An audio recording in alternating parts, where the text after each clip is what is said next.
बाळा, इतका थकून का बसलास? जीवनाच्या लढाईत दमलास का?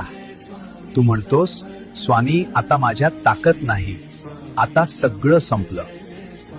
पण अरे वेड्या, तुझ्यातली ताकद तुला दिसत नाही, पण मला ती स्पष्ट दिसते. तू जेव्हा रात्री एकटाच रडतोस तेव्हा तुझ्या डोळ्यातले अश्रू पुसायला मीच असतो. तू जेव्हा मनातल्या मनात तुटतोस दिवसला सारायला मीच उभा असतो.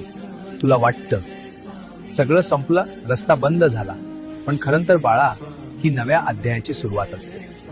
पण त्या तुला मजबूत करण्यासाठी जायचं आहे.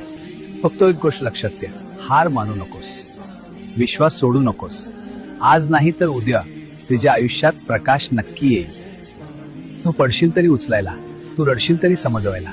फक्त माझं नाव घे, उरलेलं सगळं मी पाहिले. तुझ्या कष्टाचं फळ तुला मिळेलच. विश्वास ठेव बाळा, मी तुझ्या पाठीशी आहे.